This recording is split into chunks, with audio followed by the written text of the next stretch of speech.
Bhanjanagar block कुलाड़ panchayat पुणी थरे चर्चार विगत वर्ष सर्वभारतीय स्तर में श्रेष्ठ पंचायत पुरस्कार ओडिशा गौरव आनी कुलाड़ एवं से ही पुरस्कार राशि को विकासमूलक कार्य में नियोजित करा पूर्वर कुलाड़ ग्रामर मुख्य रास्ता कड़े एक सर्वपुरातन पोखरी को जबरदखलकारी मैंने निज कब्जा रखी दुकान बजार करते वर्तमान पंचायत तरफ तहसिलदार अनुमति क्रमे से ही स्थान में 27 लाख टंका व्यय बजार गृह निर्माण करा सरपंच प्रतिनिधि सूचना अनुଯାयी यही बजार गृह गुड़िक मध्य 10टी उठा दुकानी मानू एवं गोटे गृह मिशन शक्ति कैफे प्रदान कराद्वारा जनसाधारण उन्नति होगा सह पंचायत विकास होब ग्रामवासी कहते।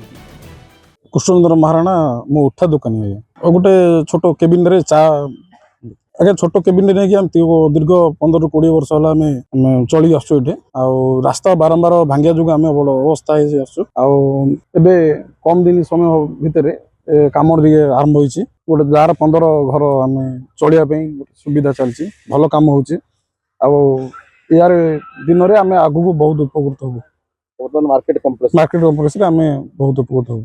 तो तुम दुकान भी सेफ्टी कर दो। हाँ आम दुकान भी कहते सरपंच आगे ए दुकान सेफ्टी हो सरपंच आगे कहते आप पछर आगा रूम हम भल कम हो बीम सब पिलर फिलर उठिकी कम होमती आम भावुन आम असुविधा हो भल सुविधा हो आशा कर किसी असाधु व्यक्ति अभियोग को खंडन कर सरपंच प्रतिनिधि कहते निर्माणाधीन बजार गृह ठार 20 फुट दूरतार से रास्ता रही।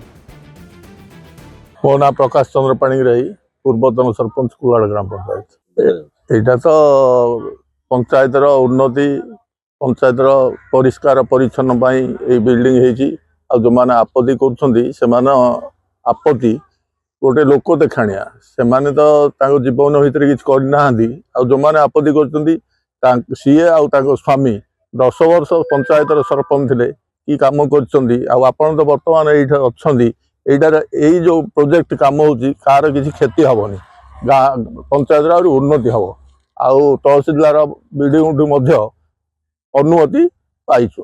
रोड बहुत दूर रोचे सर रोड बहुत दूर रोचे 12टा परिवार उपकृत है 15टा परिवार उपकृत है आ पंचायत उन्नति हम आदि पंचायत खराब काम करता ताले नेशनल अवार्ड पातानी कोरोना समय रे अवार्ड पाइला बर्तमान आप देखिए जो जातीय पुरस्कार पाई से ही टंका आज कुलाड़ द्रुत गति काम बढ़ाऊँच आमर उपयोग हो तेणु यह द्वारा रास्ता अवरोध किंबा ट्रैफिक समस्या हेब नहीं पुरस्कार राशि को जन कल्याण व्यवहार कर ग्रामवासी सरपंच को साधुवाद जनाइछन्ति। भी राजीव लोचन राज कुलाड़ एठे वर्तमान लोकंक सुविधा पंचायत तरफ मार्केट कम्प्लेक्स भिन्नक्षम शौचालय और मिशन शक्ति कैफ रो काम वर्तमान चलती लोकंकर डिमांड धरी ऊपर भी घर कर पंचायत तरफ व्यवस्था करा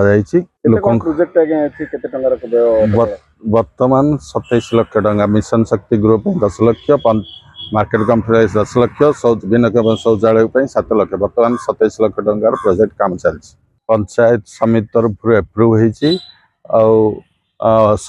पंचायत समिति तरफ तहसिलदार को आम जगह मागिलु जगार देइछन्ति जगह ऑर्डर देइछन्ति स्केच मैप देइछन्ति ऑर्डर द्वारा किसी बेआईन हैनी आम नेशनल अवार्ड पाइलु से जो आमको प्राइज मन मिलता ताइरे आम कर व्यय वर्तमान 27 लाख टंकार प्रोजेक्ट चलती से आम आशा करुँ न हुए पंचायत तरफ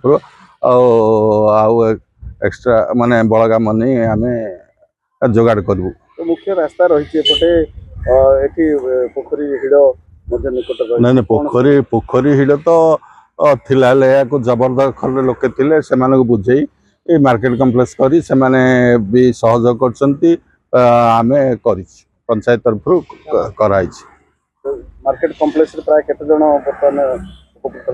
वर्तमान 10 जन उपकृत हे आ लोकंगर डिमांड धरी आम ऊपर घर करी अन्य लोक को दबु ताकु धरी कंस्ट्रक्शन काम चलछि रास्ता ठारू ये 20 फुट दूर रे रास्ता ठारू 20 फुट दूर रे अछि आशा करछन निश्चित भाबे एटा लोकंगर उपकृत हबो ଆଉ ଲୋକଙ୍କ ଉପକୃତ ହେବା ବାଦେ ଟ୍ରାଫିକ ସମସ୍ୟା ବି ଏଇଟା ଗୋଟେ ଟର୍ଣ୍ଣିଂ ପଏଣ୍ଟ ଥିଲା। ସେଥିପାଇଁ ଆମେ 20 ଫୁଟ ଦୂରରେ କରୁଛୁ। ଭବିଷ୍ୟତରେ ଯଦି ବାଙ୍କ ମୋଡ଼ ହୁଏ ବି କିଛି ଅସୁବିଧା ହବ ନାହିଁ। ଆପଣଙ୍କ ପାଖରେ ତହସିଲ ରାୟଙ୍କର ମଧ୍ୟ ହଁ ଜମି ଇଏ ପାଇଁ ପଞ୍ଚାୟତ ସମିତି ଦେଇଥିଲା, ଅର୍ଡର ମାଗିଥିଲେ, ତହସିଲଦାର ଅର୍ଡର ଦେଇଛନ୍ତି। ମୋ ନାଁ ଆଜ୍ଞା ଟୁନା ବେହେରା। ଗାଁ? ଗାଁ ଆଜ୍ଞା କୁଲାଡ ବଡଦାଣ୍ଡ। କଣ ବାବୁ ଏଠି କାମ ଚାଲିଛି, ତମେ କଣ କର? ଆଜ୍ଞା ମୁଁ ଏଠି ମାଛ ବେପାର କରୁଥିଲି, କିନ୍ତୁ ପଞ୍ଚାୟତ ତରଫରୁ ସରପଞ୍ଚ ତରଫରୁ ଗୋଟେ ଭଲ ଅନୁଷ୍ଠାନ ଗୋଟେ ତିଆର ହେଲା। ସେଥିପାଇଁ ବୋଲି ସରପଞ୍ଚକୁ ଅନୁରୋଧ କରିଥିଲୁ, ପଞ୍ଚାୟତକୁ ମଧ୍ୟ ଅନୁରୋଧ କରିଥିଲୁ, କିନ୍ତୁ ଭଲ ଜାଗା ଖଣ୍ଡ ଏମିତି ବନେଇ ଦିଅ। ଜାଗା ମଧ୍ୟ ଥିଲା ପଞ୍ଚାୟତ ତରଫରୁ, କିନ୍ତୁ ଭଲ କାମ କରି ଜାଗା ଖଣ୍ଡ ମଧ୍ୟ କରୁଛନ୍ତି। ଆମେ 8-10 ଜଣ କେବିନ କରିଥିଲୁ। ସେଥିପାଇଁ ବୋଲି ସରପଞ୍ଚ ବାବୁ ଆମ ପାଇଁ ଭଲ ଜାଗା ଖଣ୍ଡ ବନେଇଲେ, ରୁମ୍ ଫୁମ୍ ବନେଇକିରି କାମ ଚାଲିଛି ଆଜ୍ଞା। ଲେକିନ ଭଲ କାମ କରୁଛନ୍ତି। କାମ କରି 3-4 ମାସ ଭିତରେ ଆମକୁ ଦେବେ ବୋଲି କହିଛନ୍ତି, କିନ୍ତୁ ଏବେ ତ କାମ ଚାଲିଛି। ନାଇଁ, ଯୋଉ କାମ ପତ୍ର ଏବେ ଦୋକାନ ବାଡ଼ି ବନ୍ଦ କରି ଯୋଉ ଆଜ୍ଞା ବନଉଛନ୍ତି, କିନ୍ତୁ ଆମ ଭଲ ପାଇଁ ବନଉଛନ୍ତି। ସେଠି ହେଲା ପରେ ଆମକୁ ଗୋଟେ ରୁମ୍ ମିଳିଲେ ଆମର ଲାଇଫ ସେଟଲ ହେଇଯିବ ଆଜ୍ଞା। ସେଥିପାଇଁ ରୋଡରୁ କେତେ ଦୂର ଅଛି? ରୋଡରୁ ବହୁତ ଭିତରକୁ ଅଛି ଆଜ୍ଞା, କିନ୍ତୁ ଗାଡ଼ି ପାର୍କିଂ କରିବା ପାଇଁ ମଧ୍ୟ ଜାଗା ମଧ୍ୟ ମିଳିବ ଲୋକକୁ। ଆଉ ତାପରେ ଲୋକ ମଧ୍ୟ ଯୋଉ ବେପାର କରିବା ପାଇଁ ଯୋଉ ଲୋକ ଗ୍ରାହକ ମଧ୍ୟ ଯୋଉ କିଣିବା ପାଇଁ ଆସିବେ, ତାଙ୍କ ମଧ୍ୟ ଠିଆ ହେବା ପାଇଁ ମଧ୍ୟ ଜାଗା ଖଣ୍ଡେ ମିଳିବ। ଆରାମରେ ମଧ୍ୟ ବେପାର ବାଡ଼ି ଆମେ କରିପାରୁ ଆଜ୍ଞା। ଭଞ୍ଜନଗରରୁ ପୁରୁଷୋତ୍ତମ ମହାପାତ୍ରଙ୍କ ରିପୋର୍ଟ, ଟୁମାଣି ଟିଭି।